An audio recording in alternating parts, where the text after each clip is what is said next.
Alrighty guys, and welcome back. Today we're going to be doing an educational informative survivor game. Now straight away I'm going to rotate to the right away from my teammate. I've got an ally working on that generator or moving towards that gen, so I'm going to apply pressure in a bit of a different direction to them. Try and get the split. I hear my ally on my left too, but we need to know who the killer is. Right beside the hill, that looks like a wonderful gen for me to get done.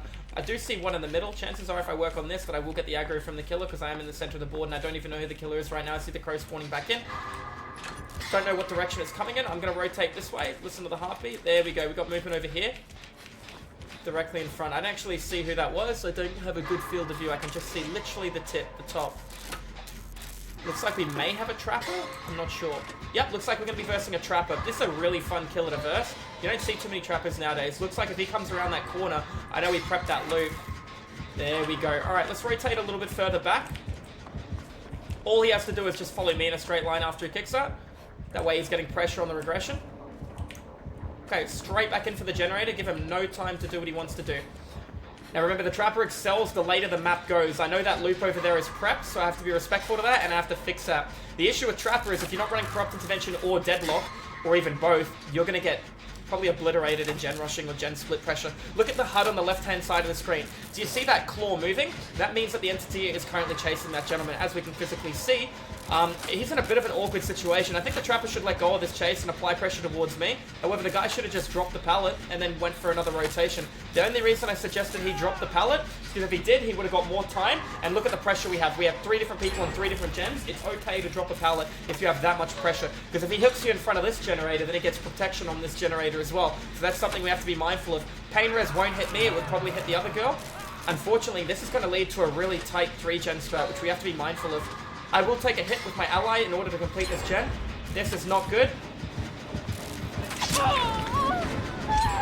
Spin through. Not much I could do.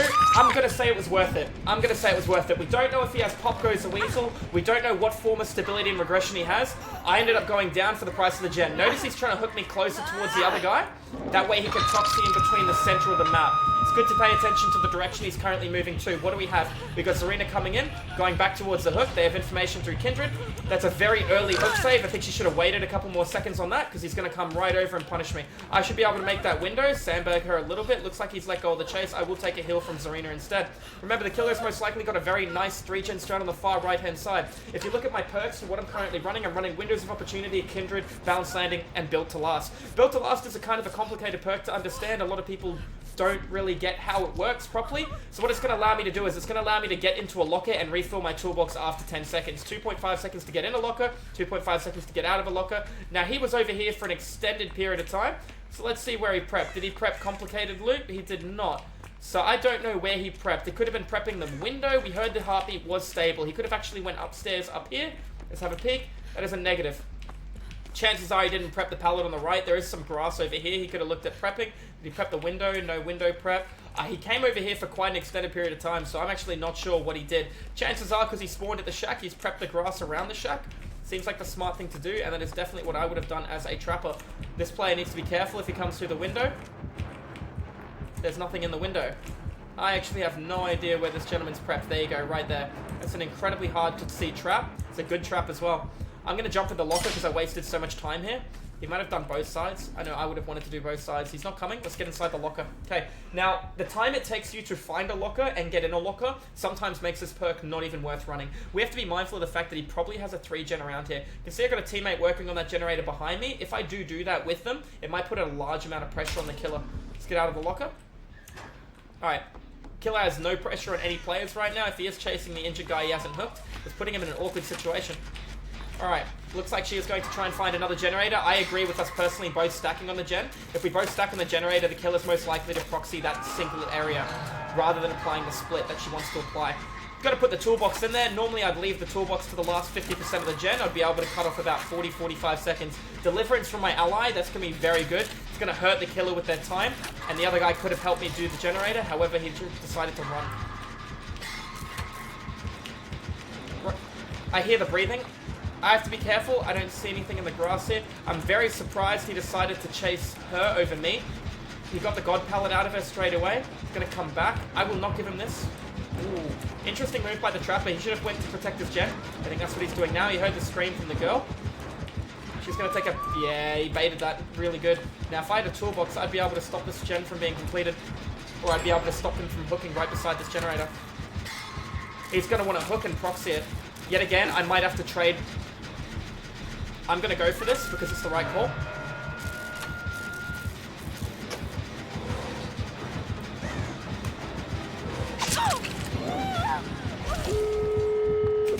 Unfortunately, I go down. I didn't let him kick the gen. If he had Pop Goes the Weasel, did you notice he looked for it? Interesting trap. It's directly under me.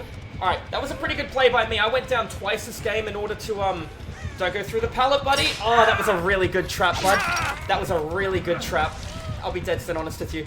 That was really impressive. And I couldn't, he wouldn't have known either way. He was too busy focused on the loop. You won't expect the trapper to prep it in between.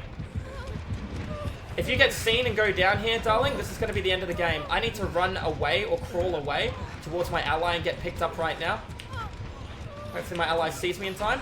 Nice. Killer shouldn't have taken that chase. Quickly get the heal on this guy. And run.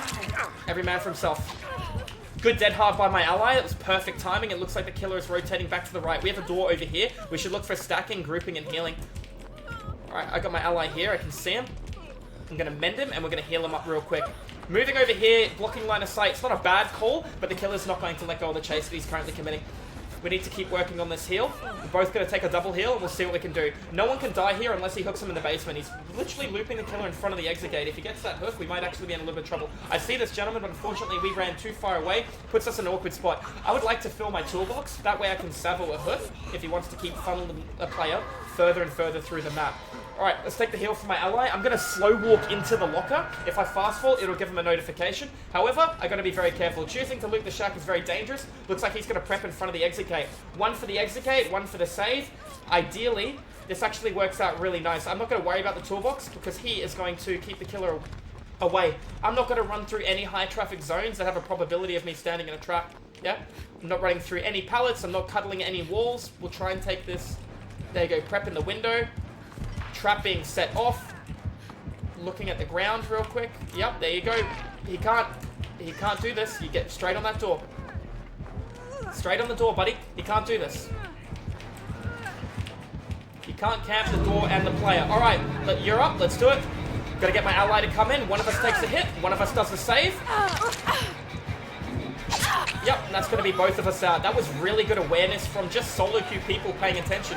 If you guys enjoyed the game, this is an important game to understand that you need to run corrupt intervention. You need to run perks that are going to be able to allow you to prepare as a trapper. Corrupt is a fantastic choice. Deadlock is another good choice. Some run Thrilling Tremor, Deadman Switch, Grim Embrace. You don't need to run them all, but running at least one or two will make a big difference with your time and your preparation. Anyways, guys, if you enjoyed the video, tune into the live streams. I do DBD over at Twitch, and I will see you there. Have a good day. I'll see you in the fog in the next video.